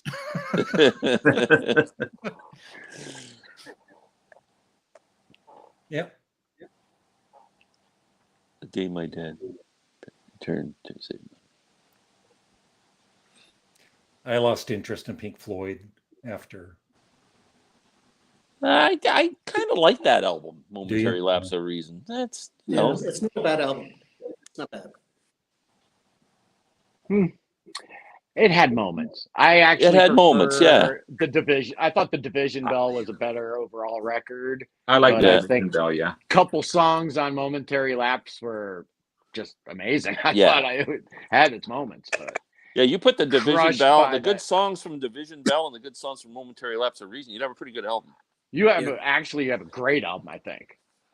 Very late 80s, early 90s, but a great album Yeah. nonetheless. The production was one of the issues on Momentary Relapse or Momentary Lapse of Reason. I guess they Momentary went back and- Relapse, yeah. yeah, Momentary Relapse. I know they went back and rehab the drums on that album, so the newer versions are better. I think I probably know that album better because that was that Pulse that most of that stuff was played on. You know, the live. Correct. Yeah. So Yeah. all Pulse those, was off. Yeah. So I was reading through Signs of Life, Dogs of War, and Turning Away, Learning to Fly, and Sorrow were huge. And I know those songs not from the album, but from the Pulse concert. Yeah. And then so looking back on that, Best XTC song. Complicated Game. Excellent answer. Yeah. That's a good one. That's a good one. Majors in general. I like that. Man, majors and generals. That's a good one. I'm gonna pull a rabbit out of my hat and say science friction. Wow. From their Very earlier first, Yeah. their very first song they ever did, their very first single. Yeah, I'm going with that one. Love it. Do you Love like that band. do you like the Alter Ego band that they did all The the Dukes of psychedelic- Stratosphere. I That love awesome stuff. Yeah. That's awesome stuff. I'm just a humongous fan. I love XTC.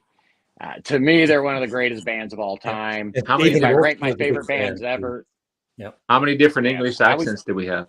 Do you what's you your for favorite noticing my XTC English album, accent. Scott? I do prefer the early stuff, so I'm going with Drums and Wires. Yeah. Yeah, good The album. first one without Barry Andrews on the keyboards, the first one with Dave Gregory on guitar. Here we have a new wave band in 1978-79 who lose their keyboard player. And so what do? They hire a guitar player? That's right. What? The new wave is banging. Everyone's doing the Farfisa and the synthesizers. I mean, it was the hot rage. So XTC, of course, goes against the grain, brings in a second guitar player, Drums and Wires. Wow. Yeah, that one blew my mind. Yeah. And it Good still album. does to this day. Yeah, Yeah. Complicated Game, Scissor Man, Helicopter, When I'm With You, I Have Difficulty, Making Plans for Nigel. Yeah, great album. Yeah, just I do like the 10 Black feet Sea tall. though too. Black I'm a Sea. big Love fan of the Black Black Sea. Sea. They're sister albums. Those are the Yeah. two Steve Lillywhite albums. They were very similar sounding, real heavy, hardcore drum sound from Terry Chambers. Some people will tell you that gated reverb drum sound actually started with XTC, not with Phil Collins. Yeah. Mm-hmm. You heard it here first. Breaking Hugh news. Padgham was Breaking news. Hugh Padgham was in the production room. He was the engineer. So yeah, that same drum sound was used in the Peter Gabriel solo album, and then Phil Collins within the air tonight. So the whole sound of the 80s began with XTC. Yeah. Yeah, no I'm late bugs to in the our game house. on XTC. I've got to get. Hopefully, I'll find some tomorrow. Yeah. Yeah. Man, you don't see it out in the wild too often. You see that one. No. Drums Orange and and wires green album. is not Drums that and- hard. It's hard to find out actually in the wild. Yeah. Yeah. Yeah. You don't They're see hard. it much. Yeah. I hear 3, Robert. Okay, 3 English accents. Oh. Okay, who here has an English accent? Larry, Jim. Well, that's one. Jim is 2. I got an Ohio accent. That There doesn't you go. count, I don't think. Yeah. Here's a good question. Anybody have complaints about playing your music too loud? I mean, besides you, Glenn and Lynn. My wife. Yeah. It's a. I don't play my music loud enough for my. I don't play it. I listen to headphones. Because there's a guy that lives downstairs, so I'm conscious of him, and I'm respective of that. Yeah. So I like quality over quantity. Yeah. So Randall? I like volume. I want it loud. So. I want it loud. My too, but, neighbors aren't that close, so I don't think Yeah. they would mind. That's good. Yeah. Sometimes you need it loud to hear the quality. yeah. yeah, you're Certain right. albums just need to Yeah. Yeah. Death Grips? No. Oh, yeah, Death Grips, yes. Yeah. Absolutely. Yep. Good stuff. That's what's a Dude Man from Hell on drums, a good band.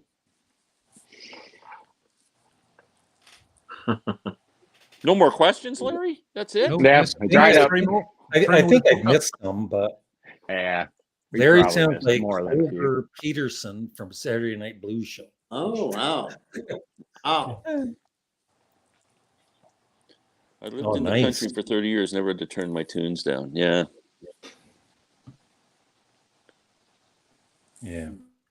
But I live way out in the country, and I still don't crank it up. I still prefer it in headphones. I don't know why. I think I grew up listening to music with headphones. You know, you don't want to get the parents all angry at you and whatnot. So maybe the world's a little dark and bleak. So you put the headphones on and you let the whole world dissolve. And I don't think I ever really grew out of that. So, you know, that all these people with their expensive, audio equipment. Yeah. Nah, that's not for me. I don't care. Jamie. I rock my vinyl on a Crosley, baby. I do. Yes, Jamie, I do you have a question from my girlfriend Molly? Yes, Molly. I'm from Stratford, Ontario. And where's Molly from? Are you from London? I can't say that she's from London, Ontario. Yeah, you guys are neighbors, Jamie. Yeah, just down the road. Yes, that's right. Very good. Larry, on your way to London, you should stop at Jamie's house and have dinner. Well, Jamie, a week from today, I will be at the Sparks concert in Toronto with Molly. Yes. Yes. I saw them in 1982, and then I didn't see them for 31 years. Yeah. Well, that should So be this good. will be my 4th time. Wow. Yeah. Barry Manifold. I've never heard of him, but Barry Manilow just crank sticks. Oh, how was your sticks? Yeah. Scott? Yeah. That was awesome. Yeah. They were really, really good. Yeah. No Dennis DeYoung. Yeah. So they do away with all the schmaltzy ballads and the vaudevillian Broadway crapola. Yeah. And they just strapped it on and gave me 2 hours of American powered prog rock. It was amazing. Yeah. We had Larry a good Gowan. time. Larry Gowan. Larry Gowan is amazing. His Doesn't voice his is doesn't incredible. his piano spin or He got the spinning keyboard going on, and he's got all the little moves, and he's playing backwards. And doesn't he doing jump all- off the keyboards as well? Yeah, he does the jumping and all that kind of stuff. But Tommy Shaw, man, that guy, he looks like he's 50 years old at the most. And I looked him up. He's 72. And he's, you know, I'm waiting. Every song's got one of them high notes, right? And I'm like, there ain't no way Tommy's going to hit the high notes. And he hit them all. Yeah. I JY expected just it. kills it. JY I just kills expected it from Larry Gowan. I really expected it from him. Everything I had heard about him, I expected him to be amazing, and he was. But Tommy was even better. It was great. They were great. Wow, that's awesome. Yeah, Yeah. and a lot of stuff off the new album. So I I was love happy. that. That was my favorite album of last year. It was incredible. I had it at number 3. Number 3 for 2021. I loved it. Yeah. It's so different Fantastic. from their other stuff, right? I think it's the second best thing they ever did. Actually, I did a ranking the albums. I had it at number 2. Yeah. Just Amazing incredibly album. good. Yeah. They have no business putting music out that good after being around for 50 years. I mean, listened to Coming Out the Other Side every day for 6 months I mean, because have of what heard we the were going Scorpions through. album? Pardon me? Oh yeah. That song Coming Out the Scorpions, Other another Side. band that have been around 50 years, but oh yeah, that song's amazing. Because of the COVID stuff and what we were going through, and it's just inspirational. And Lawrence Gowan sounds amazing on it. He does, and it's a great song. Every day I listen to that thing. Oh. What's the album called? Crash of the Crowns. Crash of the Crown. Yeah. And what's interesting is apparently all these songs were written pre-COVID. Yeah. But and they it did their own sounds parts. so relevant. They did their own parts, and then they brought them all together. So all those pictures you see on the album, they're individual pictures that they put together. Except Tommy and Will. Tommy and Will, I guess he's the latest member, the 6th member of Styx. Will Evankovich is now an actual official member of the band. He apparently and Tommy spent a lot of time in Nashville together, but the rest of the band, it was all remote, but it doesn't sound like it. The drummer is Todd Zuckerman. Yep. He's got some great videos out there of all these songs as well. Yeah. He's incredible. Yeah. What a great player. album. He's a monster drummer. Yeah, really strong. Yeah. Favorite Depeche Mode song? I don't have one. Anybody? I don't think I own a Depeche Mode album. Very Depeche. I've got that. I've got that rule where if a band's got a stupid name, I'll never listen to their music, like Oingo Boingo and Chumbawamba. Well, Depeche Mode's just on the edge of being in that. I gotta say, Blasphemous Rumors. Yeah. Blasphemous Rumors is always been my favorite Depeche Mode song. Personal Jesus is great. Anything off Violator. Glenn just says it like it is. Yeah. Quality of Amy, are you related to Justin Bieber because he's from where you are? That's right. Have you ever met Justin Bieber? No, I've never met him. My daughter was in his class years ago, but all right. Justin Bieber. I have a question for Glenn. Glenn, what do you think of the new Toronto Maple Leafs jerseys? I can't. I didn't mind the black, the ones they wore, the black with the blue crest. They were okay. For a third jersey, you don't mess with tradition. But that Drew one, if they ever wear that on the ice, I will never watch another hockey game as long as I live. Oh. Sparks and Molly, too. Did you like it, Jamie? Yeah, I'm with you on 100%. I don't mind the black one, but the other one is, Yeah. They better not ever wear that playing. Yeah. No. Yeah. That's okay for the kiddies to buy, but that's it. Steve Stevens. Wow, that guy can play guitar now. Yep. Wow. Yep. Yeah. I like Billy Idol, but Steve Stevens is just. Yeah, I saw a recent performance by them, and Billy Idol still got it too, right? His vocals and. Was that the acoustic thing? Yeah, that's the one I showed you. That was good. Yeah, Billy Idol sounded great. Yeah. He got off the cocaine. Yeah.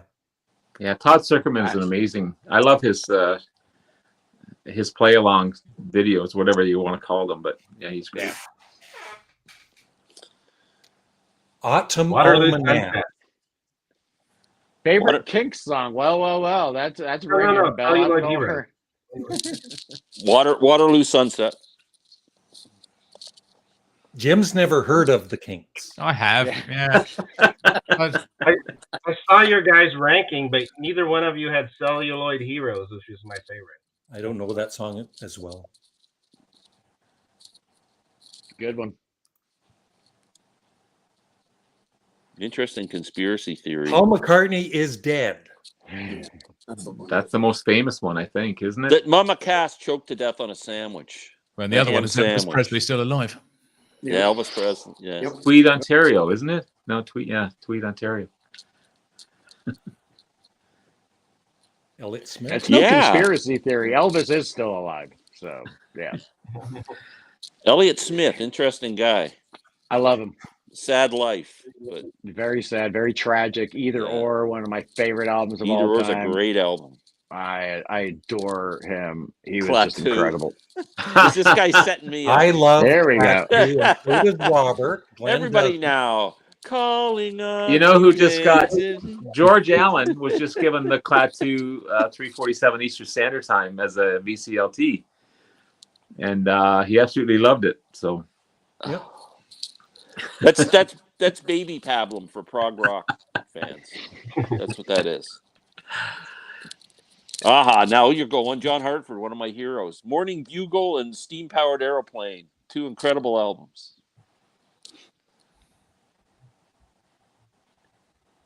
Never Let Me Down Again. All these Yeah. John and Yoko. Larry, of course I do. Yeah, Larry Something knows about you think of Depeche Mode, you think of cassette tapes. Aren't they one of those bands that you think like White, like Great White? You just think of that, or White Lion. You just think of that cassette tape. Yeah. I don't think I've ever seen. Scott, Scott, did you get to Henry complete McCormick. your interview with Rachel? Did you get something set up yet? My internet's been actually, as we have ample evidence of from this very stream.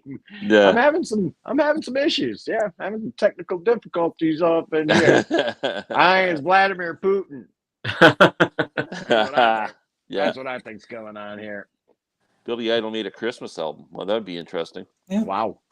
Wonder what one would be better, Billy Idol's or Bob Dylan's? Any of you guys still have cassettes? I don't have any cassettes myself. But Me neither. no, I know there's a ton of people that do. Yeah, Craft people are really they're collectible again for sure. Yeah, and they're they're pretty cool. pricey. Yeah. Yeah. I've heard of them. Crack the Yeah, Sky. Crack the Sky. Guy. I love Crack the Sky. Haven't heard them. Yeah, the first three albums are incredible. You got two of For them. convention, yeah.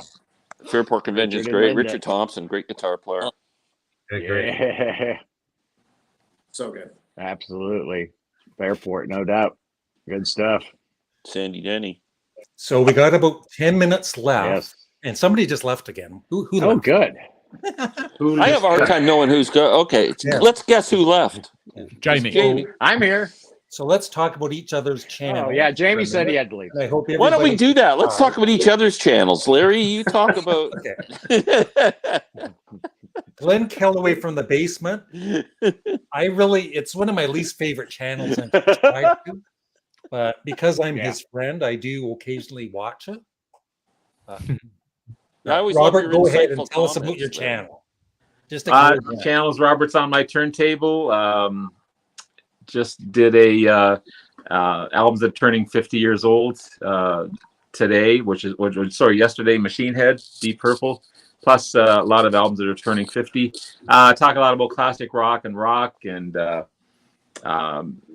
entering contests and just going through my catalog. I'm doing a Great Bands You Need to Listen to series, which I absolutely having a blast doing because it gets me back into my collection and listen to all these great albums that I haven't listened to in a long time. So Robert's on my turntable. Come on over, like, subscribe, but also like and subscribe to all these guys up and down and all over the place here. Leave wonderful, wonderful comments. That's the most important thing, is leaving great comments to people. And having a great time. Did about 2.5 years, I guess, doing this thing. 2 years. But it's been a blast. Glenn? Meeting all great people like you guys.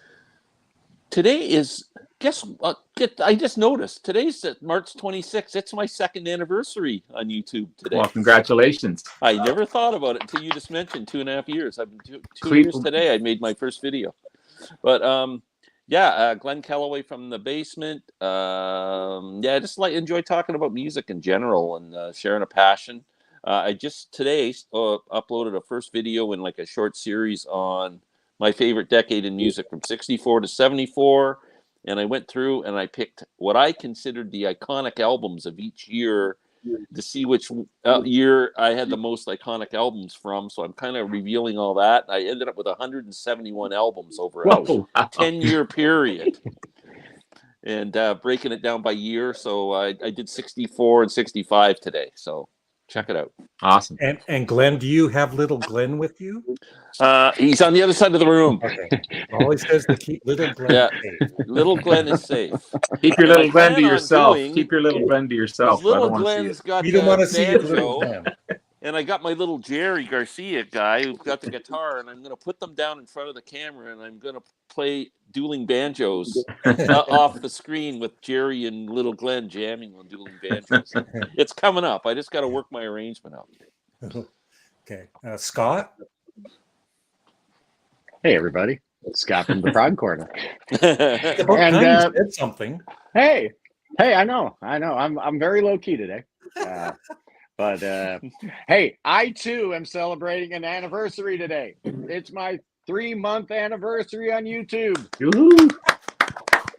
And I commemorated it by not posting any videos and just making an absolute embarrassment of myself on Rachel's channel this morning.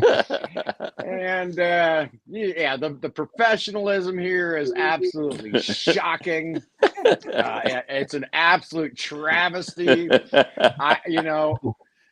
People like to say, wow, you've done really well in 3 months. All of a sudden, you've got over 830 subscribers in 3 months. That's fantastic. But you don't have any idea how many people have unsubscribed to that. Oh, it's shocking. I have lost at least 300 people have hit unsubscribe.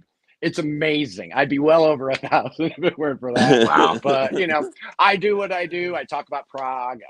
I only talk about stuff that I like. I really don't have time in my life to talk about something that I'm mildly entertained by or, it's all right. I review stuff that I love. I talk about albums that I love.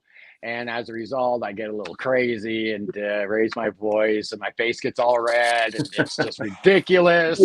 But for some reason, people are tuning in and they're liking what I do. So I'm going to keep doing it and annoying as many people as possible. Thank you, Larry, for letting me be on here. And, I really appreciate everything that you do for not just me, but for all of us here. We are not worthy. Thank you. Randall? Well, kind of like Scott said, you want to talk about music that you like, and the big thing is like Robert said, with just getting some comments and getting exchanges with just other YouTube people. That's the main reason that I do it. It's when you have certain people that you're never going to say something about your video, and then you communicate with them, it's almost like you got another friend there because you've talked with each other for so many different things. That's the highlight. I also love doing sports talk with Glenn and Rich Strickler. And Rich Strickler and I are also doing a series where we're ranking the #1 hits from the year 65 through 75. And we're on 1967 right now. I don't think Rich has it uploaded yet, but cool. That's kind of what I've been doing. Cool. And Jim? Hello, I'm Jim, Jim Newstead. My YouTube channel is basically just called Jim Newstead. It's me listening to and talking about, reacting, reviewing music, mostly on vinyl, and it's full albums. So a video will be a whole side of an album. I'll be talking over it and listening to it, and sort of it's more likely to be stuff I've not listened to before. So it's me hearing something for the first time and my impressions of it. But I also do listen to stuff that I love as well, and will, for whatever reason. Okay, today it's so earlier in the week, or was it last week? It was the anniversary of Number of the Beast from Iron Maiden, and I had to listen to that and had to just mark the occasion and do that. So I'll do that as well. But it's just listening to music and chatting with people. There's the audience, the subs have grown and grown and grown, and I feel like a responsibility almost to the audience, because people have got are so passionate and so involved with the music that they are sort of recommending to me and talking to me about, and it just get this great rapport going on, and it's a lovely, lovely thing. And also, I just have to plug this because I won't get the opportunity after today. Tomorrow, I'm starting a radio show, which is just once a month, but it's on a very small little local internet radio station where I am in Milton Keynes, but it's available to everybody. It's on the internet, and it's a 2-hour show. It goes out tomorrow night between 9 and 11 Greenwich Mean Time. It's called Astounding Sounds and Amazing Music. So if you get the reference to what that title is, you'll understand what the music is. It's kind of 2 hours of proggy fun stuff. So cool. Awesome. Is that how do we get it? Can we just Google Astounding Sounds and Amazing Music? So no, I doubt it. So the radio station is called Stony Radio, STONY Radio, and they've got a website. If you go on there, you can then click on to how to listen to it. So awesome. Wrote it down. Congratulations, buddy. That's awesome. That is very cool. Yeah, we got the reference, Jim. Good. Jamie, I apologize, but we've run out of time. Hey, he's a newbie. He hasn't heard that before. No. Go ahead, Jamie. Tell us about your channel. First off, Larry, thanks so much for having me on. I really enjoyed it. So sorry my internet wasn't the best here. Keep leaving the discussion here, but the name of my channel is simply Jamie Cottle. I have been unofficially called the king of the box sets. That's come up a fair bit, although I think Mazzy's the king of the box sets, especially picking up that George Harrison box set. But I do a lot of unboxings of CDs, vinyl, talk about what I like, but I'm always always up for discovering something new, something that I've never come across. And that's where watching your channels, the Prog Corner, Robert's on my turntable, Glenn, Jim, like it's amazing the stuff that's out there that you don't know about. And that, and it just opens your world up. And that's what the VC is just incredible. I mean, I remember watching Derek Higgins' videos, and, he's always going to be showing something that I'm completely unaware of. And that's the beauty of the vinyl community. So on my channel, it's vinyl, it's new vinyl, it's used vinyl, CDs, CD boxes. I don't shy away from CDs, especially with these ridiculously overpriced box sets. But I do appreciate all the comments, and I'm really having a great time. I think I'm moving on 3 years now in the VC. Wow. So quite a journey. And again, with this summer though, I'm gonna have to try to get out, go see Robert, go see Glenn. Yeah. For sure. Yeah, we got to arrange a big meetup in Toronto or something one day this summer for sure. Yeah. And something like Randall's channel, like I'm like, my God, the stuff that Randall shows just blows my mind. Like it's just music that I'm not familiar with, especially different genres of, like I'm not really into country or bluegrass, but really always willing to, explore. Like there's just been so many artists, it's really cool. It's really cool. And Larry, again, thank you for having me. You're welcome. Yeah. So thanks everybody. 2 hours again. I'm tired. Thanks, Larry, for having me. Yeah, you're welcome. Yeah, appreciate it, Larry. Yeah, it's always a great day, guys. Thanks so much. And you guys are amazing. Everyone here is amazing. And as always, I've missed some comments. I don't do it intentionally usually, but I try and we try and answer most of them. And so thanks. Come back again, Jamie. Come back again. Yeah, come back. Yeah. Everyone come back. You're welcome back again, Jamie. I'm not sure about Glenn. That's okay. Jim, you're welcome back again anytime. Thank you, my friend. Thank you very much. And Been a Randall, pleasure. and Robert, and even Scott. Thanks, everybody. Take care, guys. Bye. Take care. Bye.